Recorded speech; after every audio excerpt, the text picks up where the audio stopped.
Before Azeroth, there were the lands of Norrath, a harsh world that forced the MMORPG community to band together to stop the forces of darkness. Whether you hailed from the human land of Kanos, the Dark Elf caverns of Neriak, or the Ogre outpost of Ogok, heroes of all kinds were needed to stop the encroaching evil.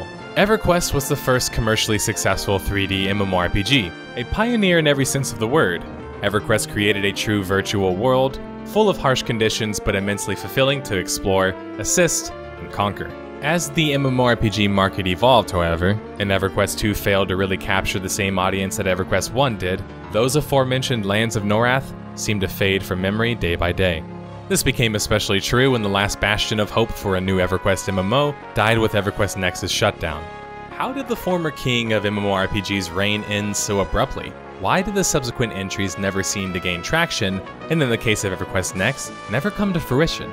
On this special episode of Death of a Game, we will analyze the entire EverQuest franchise, not the console games, and attempt to uncover the mystery behind what is simultaneously one of the genre's biggest successes and most disappointing failures: merchandise on screen. Note that this is indeed a special episode, and as such I won't get caught too much into the details of each specific game. I instead am going to choose to talk about the franchise as a whole, as they are very much connected. So ready up your group, and above all else, don't die. That walk back to your corpse, it's a doozy.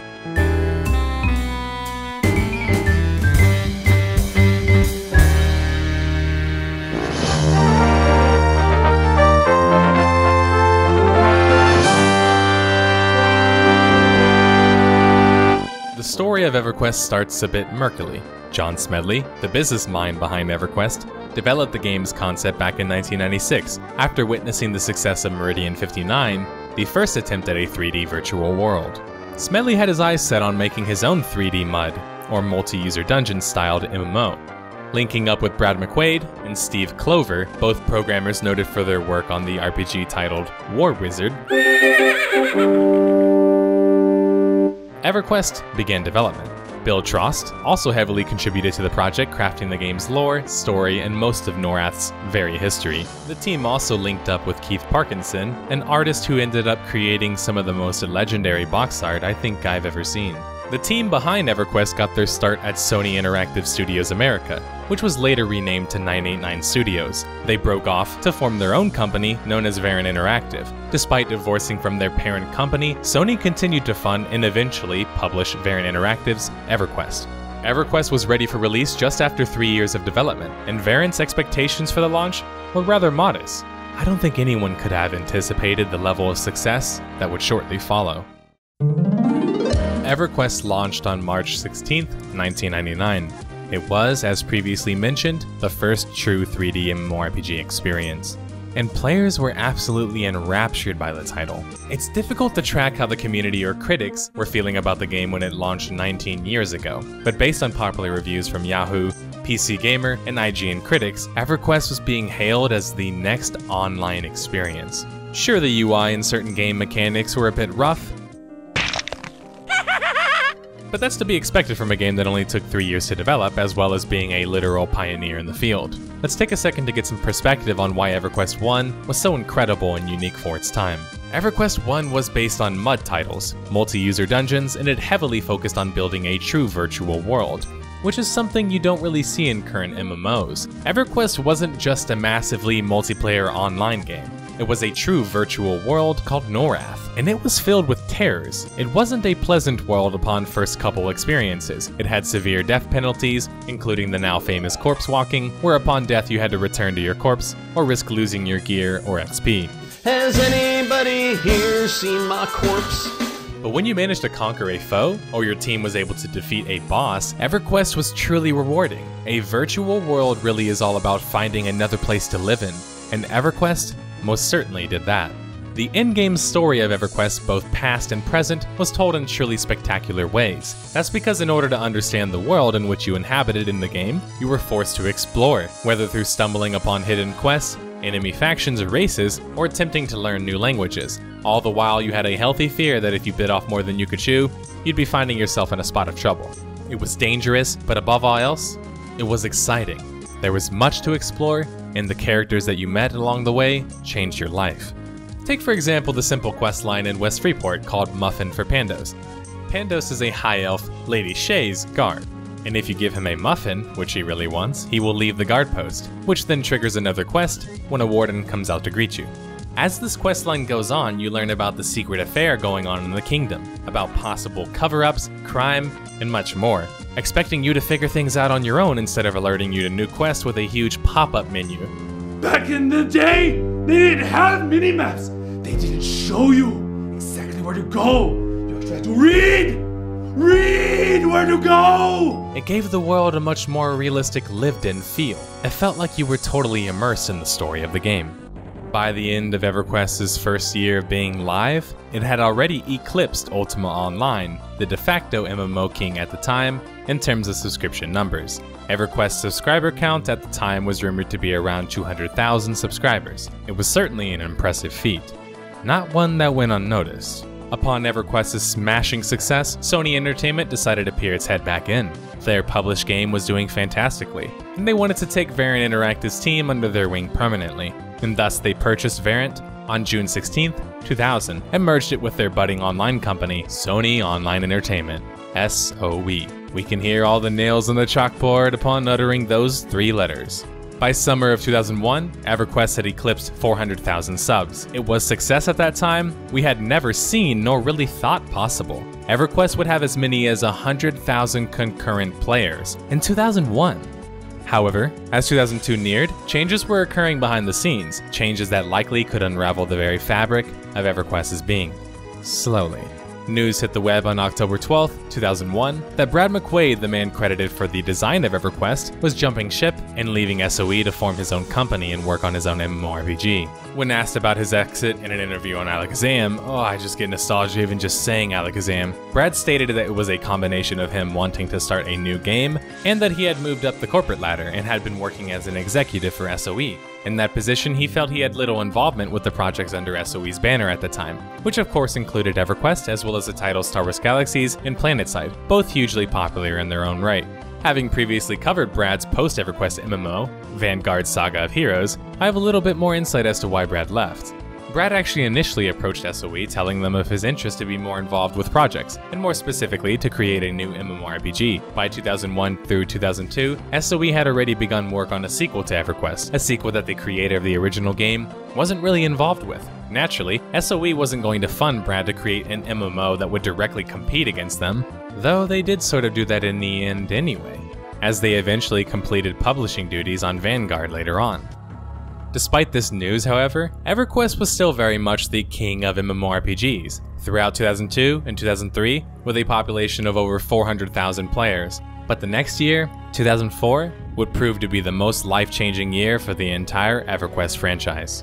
Backtracking on our timeline here a bit, after the success of EverQuest 1's launch, SOE had every intention of developing a sequel. This was in part due to the original EverQuest's rather old tech, and wanting to set up their future in the constantly evolving online space, and in part due to a new challenger approaching.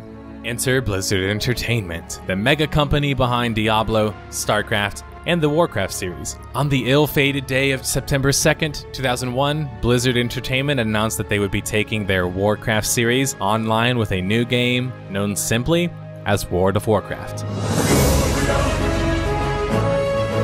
This was huge news, even before people saw the titanic success that WoW would eventually enjoy. Everything Blizzard touched went to gold, and big players in the MMO space like NCSoft and SOE were certainly wary about what this might mean for their own MMOs.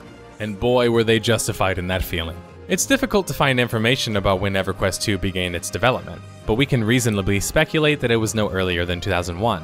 This meant that SOE, in just 3 years, wanted to create a sequel that could not only eclipse its original EverQuest, but compete against the new Blizzard MMO, World of Warcraft.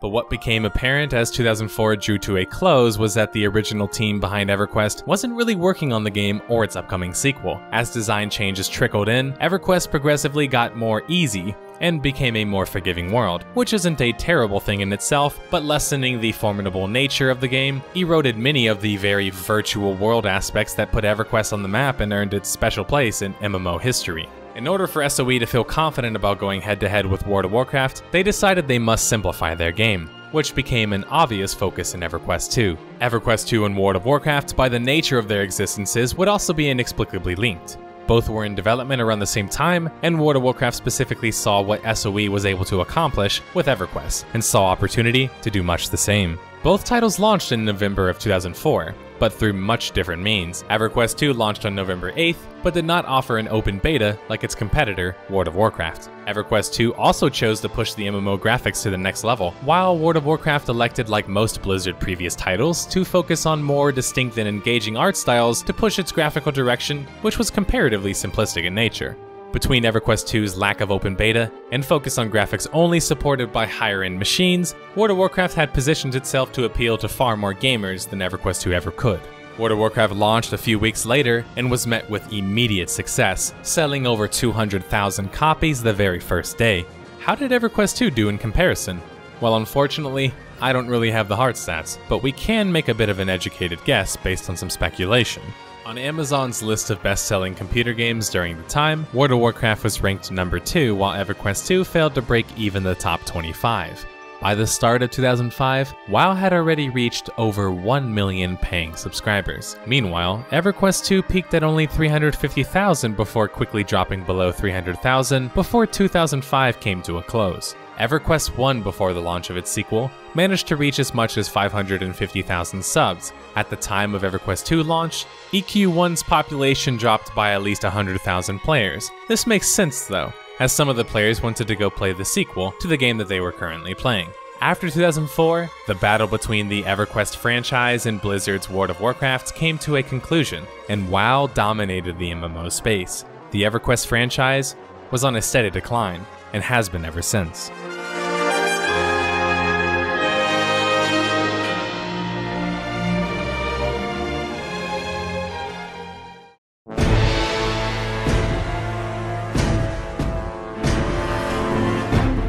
But before we discuss more about World of Warcraft and its impact on EverQuest, we have to discuss EverQuest 2's impact on EverQuest 1 and the franchise's community. It's no secret that EverQuest 2 is drastically different from EQ1.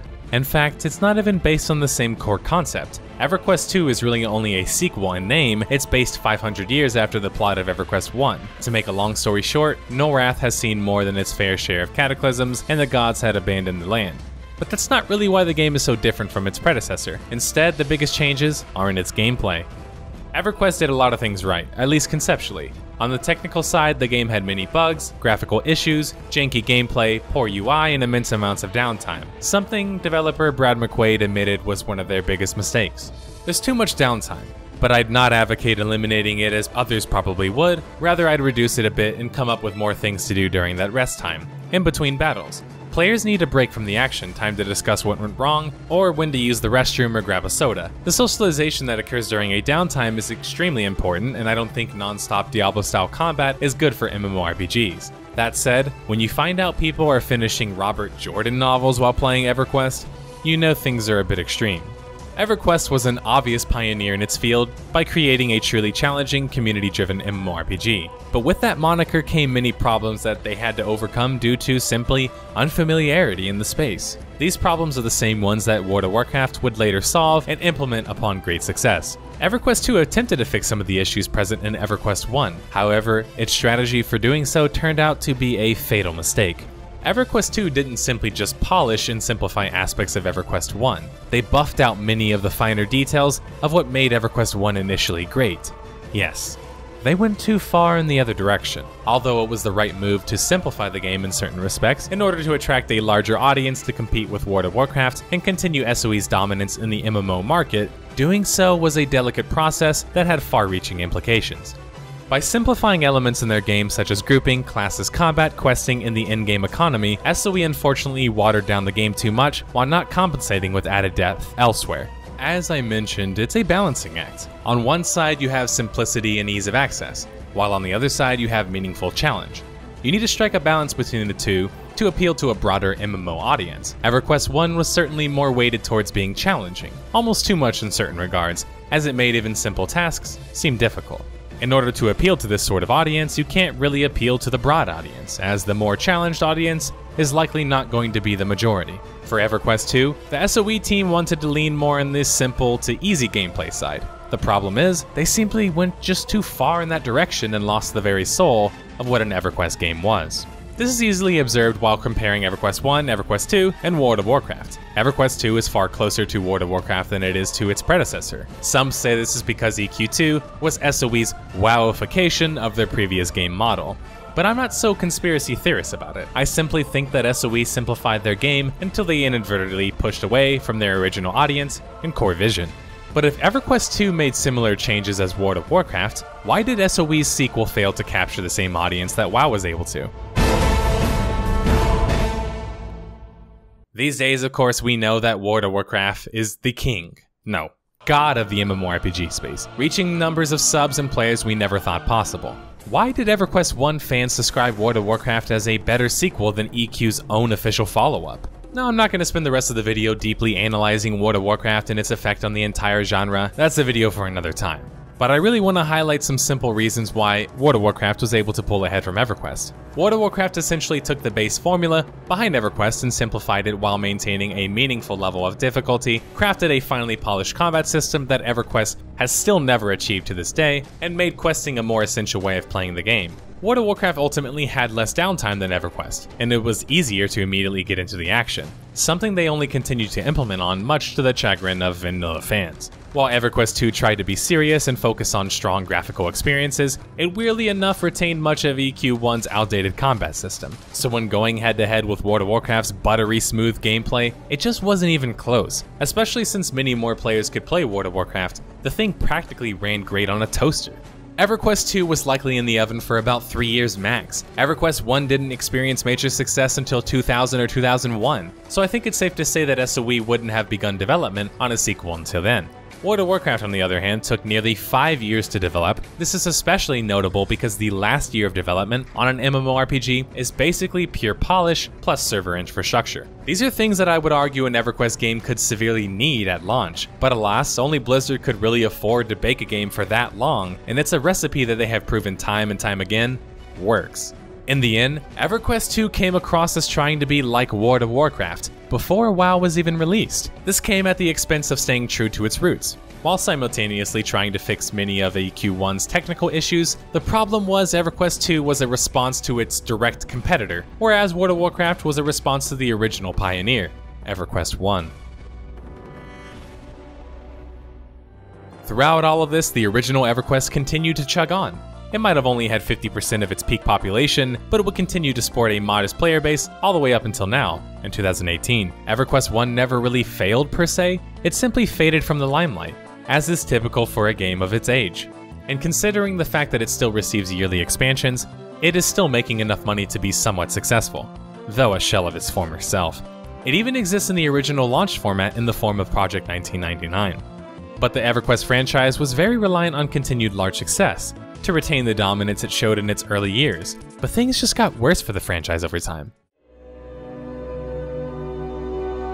World of Warcraft would only continue to eclipse EverQuest. As the years passed, the EverQuest franchise relevance slowly whittled away, and internet memers jokingly labeled that World of Warcraft was the first MMO. EverQuest was slowly being forgotten, and it was failing to stay relevant. But then, in August 2009, 10 years after the launch of EverQuest 1 and 5 years after the launch of EverQuest 2, SOE announced another MMORPG in the EverQuest franchise, EverQuest Next.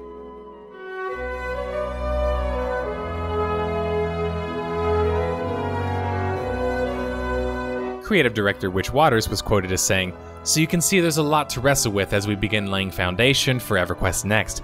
As I write this, we have concept artists and game designers working hard in our studio, taking lessons of the past, the best parts of the present, and the most promising ideas for the future to bring the world of Norrath to a new generation of players, as well as the dedicated legions of fans who made the EverQuest franchise timeless.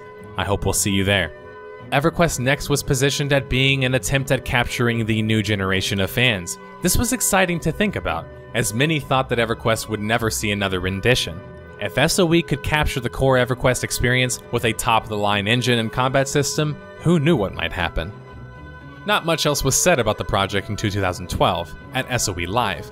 SOE president at the time, John Smedley, took to the stage to talk about various SOE projects, most importantly EverQuest Next. Smedley had the following to say about EverQuest Next. I have to be honest with you, we have completely blown up the design of EverQuest Next. For the last year and a half, we were working on something we are not ready to show. Why did we blow up the design? The design was evolutionary. It was EverQuest 3. It was something that was slightly better than what had come before it, only slightly better. What we are building is something that we will be very proud to call EverQuest. It will be the largest sandbox-style MMO ever designed. Closing out his statements with the following words. Vets from EverQuest and EverQuest 2. We are remaking Norrath unlike anything you've ever seen, but you'll recognize it. I'm sorry we don't have anything to show for it, but I wanted to be honest with you and tell you a little bit about it. Keep the faith.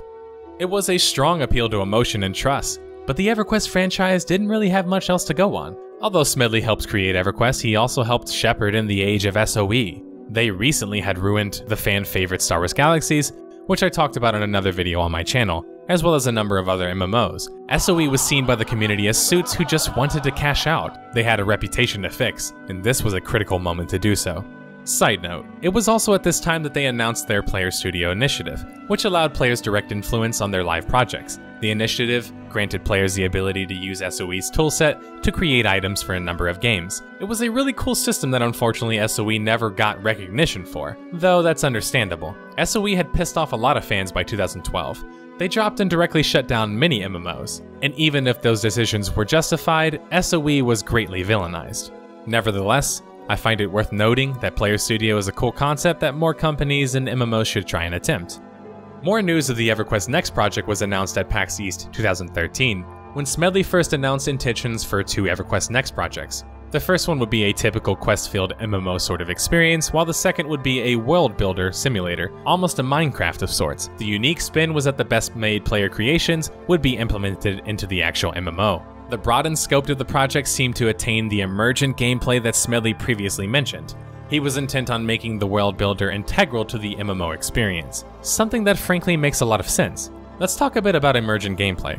Emergent gameplay is the ability for constant variety in game type or gameplay to emerge from how players engage with relatively simple mechanics. It's what makes battle royales and MOBAs so enticing. It puts the onus on the players to keep things exciting, which they inevitably do as the mechanics of the game are designed to be approached from different directions to create new solutions to arising challenges. Think about the lanes in MOBAs, or the circle in Fortnite constantly enclosing. In some ways, it's much easier to design content to be played in this way, focusing on simple mechanics with branching uses rather than constantly constructing developer tailor-made content. This is easily seen when you compare MMOs with MOBAs or battle royales, or hell, compare a sandbox MMO to a theme park MMO, which I did in a video on screen. At the 2012 SOE live event, Smedley had this to say about Emergent gameplay. We do not believe that the current method of making games is sustainable. Look at the games in the last 3 years. SWTOR, The Secret World, and Rift, everyone declines after release. Now look at League of Legends. It continues to increase. We need to add Emergent gameplay to our content pipeline, focused on Emergent and sandbox style play.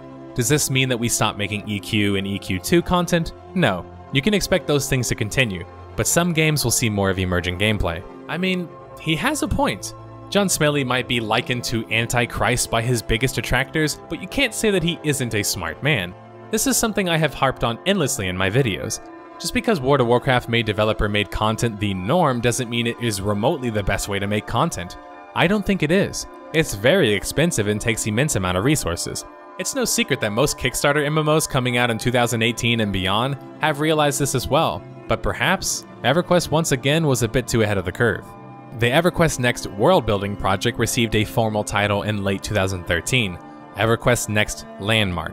Other details were released as well, such as a targeted February 2014 launch window, as well as charging for a Founders Pack. This made some people, myself included, slightly suspicious. Landmark originally just seemed like a world builder, but based on its press release, SOE was seeing it as more than just that.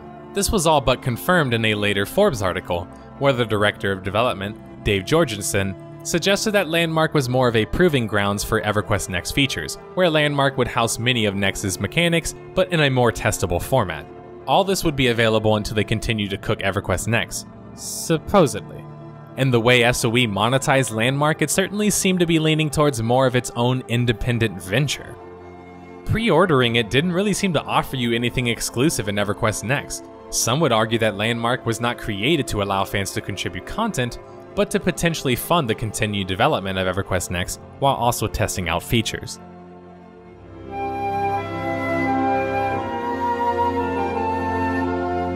As time passed, John Smedley continued to hype EverQuest Next, quickly reaching Peter Molyneux levels of absurdity. Destructible environments, in-depth terraforming, 40 classes that a single player could play all of, weapon switching, sandbox focus, an emergent AI, a reactive world.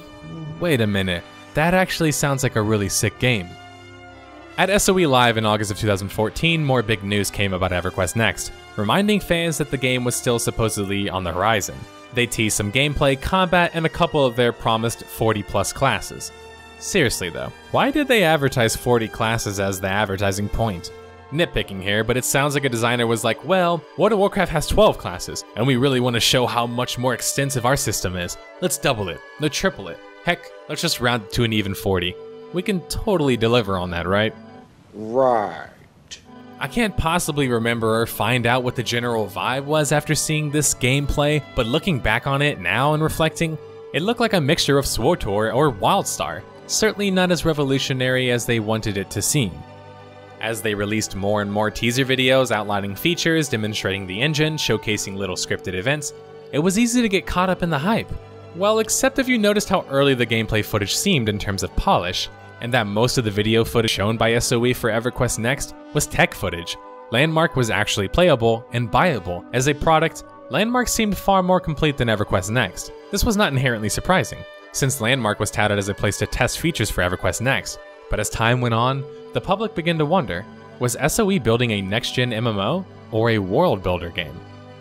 EverQuest Next Landmark didn't do too hot on Steam. Complaints about the game were, well, it wasn't really a game. There wasn't even combat in the game for the longest time. People also complained that SOE was charging people for a game that wasn't ready to prepare for a game that also wasn't ready. But we have the glory of hindsight, and it's most certainly 2020. What came next truly shocked those caught up in the EverQuest Next saga. In February of 2015, Sony Online Entertainment, purveyor of dozens of MMOs over the last 15 years, had been sold to an investment management group and rebranded as Daybreak Games. But fear not, business would go on just as usual, said the PR statement. Why do we ever take these statements seriously? While Smedley, the old president of SOE/now Daybreak Games, was stepping down after making Twitter threats against a teenage hacker, Daybreak announced that they would be shifting focus to EverQuest Next. What was that focus even? The vision of EverQuest Next by this point in mid-2015 had been rewritten numerous times, was delayed by the inclusion of the whole Landmark thing, and was now being developed under ownership of an investment group. What was EverQuest Next supposed to be, or do? MMORPG buzzwords like innovation and next experience just weren't cutting it anymore. People wanted to know, what was the future of EverQuest Next? On March 11, 2016, less than a year after supposedly shifting focus to this ambitious project, Daybreak answered that question for the fans. Nothing.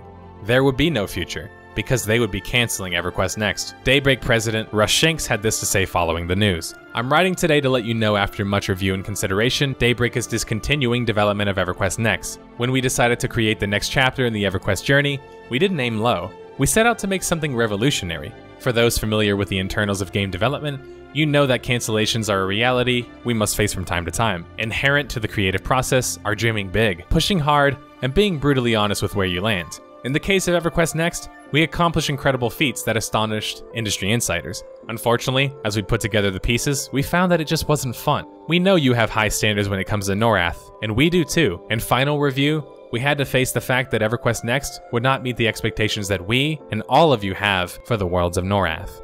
I figured just why not quote the whole thing, because Russ Shanks basically summed up what my breakdown of the event would be. Now sure, we can speculate as to why they weren't able to find the right kind of vision, but we also already have done that to some extent. But when you put 5 years into development of a project, and at a core level it just isn't fun, that means you really messed up along the way. The concept of building a game is fundamentally straightforward. You have to find a vision for the game, then focus on accomplishing that vision on a base level before injecting it with additional content. That second step is where games often lose sight of what was important at the start. But if the game isn't in its core form after 5 years of development, fun? It means that the game not only lost its way during the journey, but likely never had a strong concept from the outset.